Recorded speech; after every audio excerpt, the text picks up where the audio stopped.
¿Qué tal? ¿Cómo están? En esta oportunidad vamos a trabajar los ejes principales del texto de la represión de 1915, que forma parte de un conjunto llamado Trabajos sobre Metapsicología, donde se incluyen pulsiones y destinos de pulsión y lo inconsciente, que también vamos a trabajar próximamente.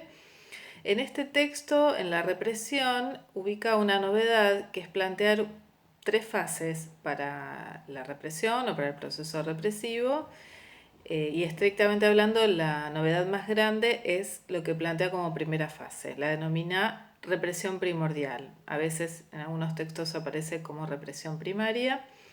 Y además de ser el fundamento de las otras dos fases, que ahora vamos a ir viendo de qué se tratan, es también el fundamento del propio aparato psíquico. Es el fundamento de que exista la división en tres sistemas. Va a implicar algo, el núcleo, el corazón del inconsciente, como algo que permanentemente ha sido, es y será inconsciente. Es decir, el núcleo del inconsciente no proviene de un rechazo desde la conciencia, sino que para que se pueda producir ese rechazo de algunas representaciones inconciliables o insoportables para la conciencia, ya tiene que estar diferenciado un sistema con su propia legalidad, que es el sistema inconsciente, que funcionaría como una atracción de esos elementos rechazados por el otro sistema. Entonces Freud dice, es la represión primordial la que sostiene, la que soporta conceptualmente esta diferencia irreductible que no puede ser borrada, que no puede ser eliminada.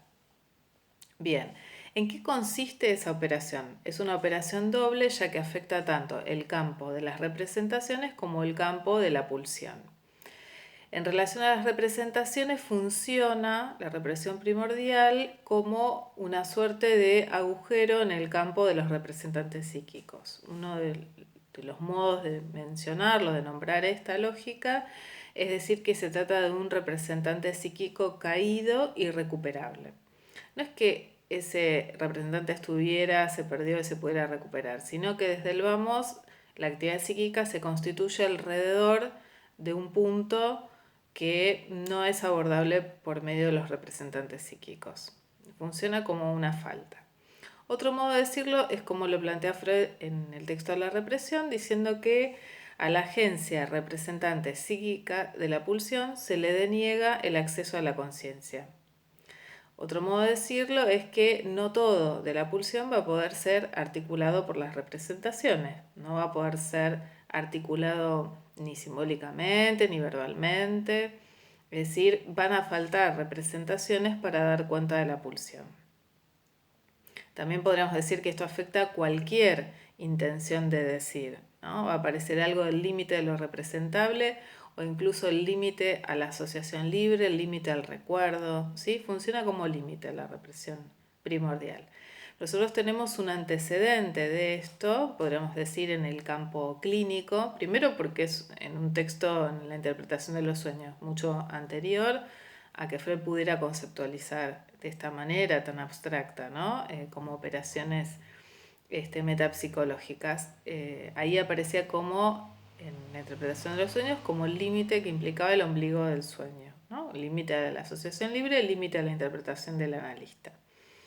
Entonces podemos decir, ahora a la luz de 1915, que ese ombligo del sueño es una suerte de manifestación clínica de la represión primordial. Vamos a ver más adelante que hay otros modos de presentarse este límite a lo simbólico, límite a la asociación libre y a la interpretación como intervención del analista. Lo que tenemos que decir es que la otra parte de esta operación doble es la que afecta a la pulsión. Freud dice que se produce la fijación de la pulsión. En otro texto que es de 1913, para resumirlo lo llamamos el caso Schreber, pero el título es un poquito más largo, es Puntualizaciones psicoanalíticas sobre un caso de paranoia descrito autobiográficamente. Allí Freud desglosa en tres fases a la represión y ubica en la primera fase la fijación pulsional, denominándola como un detenimiento del desarrollo pulsional. Esta idea de detenimiento implica precisamente esa referencia a la fijeza que da cuenta de que el circuito pulsional funciona como un contornear alrededor de un punto fijo, perdón. Ese punto fijo o esa fijeza está referido en la composición de la pulsión, como hemos visto en los 4 elementos que la componen, se refiere a 2 cuestiones. Una, al hecho de que Freud inventa el concepto de pulsión para el psicoanálisis, toma la palabra de la lengua alemana, el lenguaje corriente, el Trieb, pero lo eleva al estatuto conceptual que hemos visto en Pulsiones y Destinos de Pulsión para dar cuenta de esa diferencia de la sexualidad humana con respecto al instinto que queda entonces para el terreno de las especies animales. ¿Qué hace el instinto? Es definir de manera fija y universal un objeto para cada individuo que pertenece a una misma especie. Freud dice con la pulsión lo que sucede es que la meta y el objeto parecen desviados de lo que pueda considerarse como norma. Cualquier cosa que se considere como norma es una normativización, ¿no? Es una suerte de convención cultural. ¿Por qué? Porque dice Freud, la meta va a ser siempre la satisfacción, muy de vez en cuando la sexualidad humana hace un aporte a, digamos, a la especie, produciendo algo del orden de la reproducción, pero lo que sí sucede de manera constante es la búsqueda de satisfacción por distintas vías, por muy distintas vías que esa que en algún momento pudo fijarse como la norma. Y en relación al objeto también dice Freud que se observa un desvío en el sentido de que no hay un objeto que sea el mismo para cada uno de los individuos de una especie, sino que es lo más variable de sujeto a sujeto. Lo que también dice es que ese objeto es necesario como instrumento para que la pulsión haga su recorrido, partiendo de la fuente, de la zona erógena, como una zona excitable. El recorrido busca volver a la fuente para lograr un alivio en esa excitación. Ahora, en ese recorrido lo que necesita es contornear algo que funcione como objeto y es un objeto parcial, es una parcialidad que permite el recorrido. Nosotros hemos trabajado en el concepto de pulsión dando cuenta, pero debe decir el primer objeto parcial sería el objeto que surge del chupeteo, apuntalado en la alimentación, pero después es sustituido por otros objetos que permiten el recorrido, permiten que siga la actividad de buscar satisfacción mediante la zona erógena de la boca, de los labios, ¿sí? Entonces ahí puede venir o el dedo del propio bebé o la punta de la mantita o los juguetes, etcétera, y bueno, y eso se va sustituyendo a lo largo de la vida del sujeto en distintos momentos, en distintas edades, por otros, ¿no? Otros objetos parciales. Es decir, puede haber distintos objetos que sirvan a ese recorrido de la zona erógena de la boca. Entonces lo que decimos es que allí se ha fijado el objeto en tanto objeto parcial oral para ese recorrido. Por ejemplo, en el caso de Dora observamos esa prevalencia de la satisfacción oral manifestada en los propios síntomas de la neurosis histérica.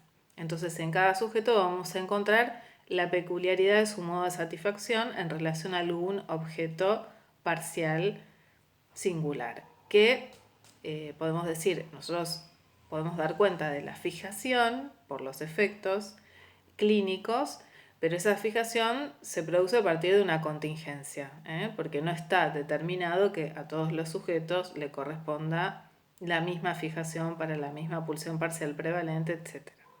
O sea que la pulsión hace a lo más singular de cada sujeto.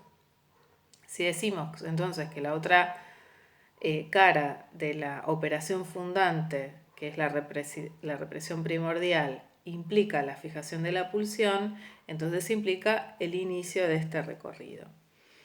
Tenemos por un lado entonces un representante en falta y a la falta de objeto que implica el mismo concepto de pulsión viene a permitir el recorrido un objeto parcial al cual se produce la fijación. ¿Cuál es la segunda fase de la represión que se monta sobre esta condición de posibilidad que da la primera? Es la represión secundaria o también llamada propiamente dicha. Dice Freud, funciona como un esfuerzo de dar caza a los retoños de la represión primordial. ¿De qué manera entender esto? Bueno, las representaciones psíquicas, ahora sí, que van a ser investidas por las mociones pulsionales. Y estas representaciones pueden ser entonces objeto del rechazo de la conciencia. Entonces, para la represión secundaria necesitamos de un juego de fuerzas entre el rechazo desde la conciencia y una atracción que se produce desde el inconsciente. Freud dice, desde la represión primordial misma. Funciona como un punto de atracción. Lo que también va a plantear es que desde el preconsciente consciente se le va a quitar la investidura propia de ese sistema, debilitando la representación, y desde el inconsciente se va o a sostener la investidura inconsciente o a aportarle investidura inconsciente. Ahora, una vez atraído hacia ese sistema, desde la propia represión primordial también se va a producir una fuerza que va a propulsar a esa representación a tratar de volver a retornar a la conciencia. Lo que va a suceder es que va a haber retorno de lo reprimido, que es la tercera fase, pero de manera desfigurada. Esta es la manera de atravesar la censura que hay entre preconsciente, consciente e inconsciente, ¿sí? Ahora, lo que va a plantear Freud es que la investidura que se le retira desde el preconsciente consciente va a funcionar como contrainvestidura, es decir, reforzando la barrera entre los sistemas, al servicio de tratar de evitar el retorno. El retorno se produce, pero de manera desfigurada. Ahí tenemos la tercera fase. Retorno a lo reprimido, dice Freud, es más amplio que pensar en la formación de síntomas, pero los síntomas están incluidos ahí. También están incluidos sueños, fallidos, olvidos, etc. Las formaciones del inconsciente. ¿Qué es importante ubicar acá? Es que el retorno de lo reprimido se produce desde los puntos de fijación. Por eso decíamos, en Dora deducimos que la fijación, la satisfacción prevalente es la oral, porque todos sus síntomas retomaban ese punto de fijación. La tos, el carraspeo, el catarro, bueno, todas esas manifestaciones psíquicas, clínicas que se pueden recorrer en el caso de Dora. Bien, lo que tenemos que decir es que, como decíamos antes, la interpretación como intervención analítica opera sobre estas formaciones del inconsciente que son efecto de la represión secundaria. Ahora, también lo que tenemos que ubicar es que hay ciertos efectos en la clínica que no responden a este circuito, al circuito de represión secundaria, retorno de lo reprimido, sino que van a ser manifestaciones de eso que excede ese circuito, lo que nunca ha sido consciente y entonces no puede volver bajo la forma de ni la asociación libre ni el recuerdo. Por eso es que decimos que la represión primordial va a funcionar como una suerte de olvido estructural. No se puede recuperar ese representante psíquico caído, digamos, no se recupera ni por la asociación libre ni por el recuerdo, y esto va a imponer al trabajo del análisis otros modos de intervención, otra lógica. Lo vamos a trabajar cuando trabajemos sobre la transferencia y la neurosis de transferencia como neurosis artificial. Pero lo que tenemos que citar aquí es que hay un límite y este límite está planteado por la represión primordial.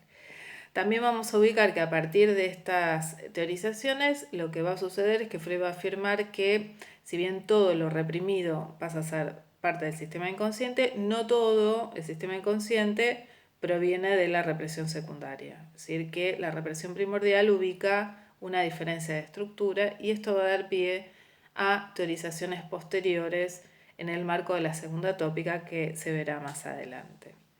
Entonces lo que tenemos para recordar son las tres fases: represión primordial con su doble cara, su doble faz, representante caído irrecuperable, funciona como falta de representación, y fijación pulsional. Segunda fase, represión secundaria. Tercera fase, retorno de lo reprimido. Los límites de la estructura y también, podríamos decir, condiciones de posibilidad de la práctica analítica, que no es simplemente una práctica terapéutica, sino que apunta a, podríamos decir, a un encuentro y un reposicionamiento en relación a estos límites de la estructura. Bueno, hasta aquí llegamos en esta oportunidad. Vamos a continuar por las otras vías del campus para intercambiar en relación a las preguntas que ustedes puedan tener. Hasta luego.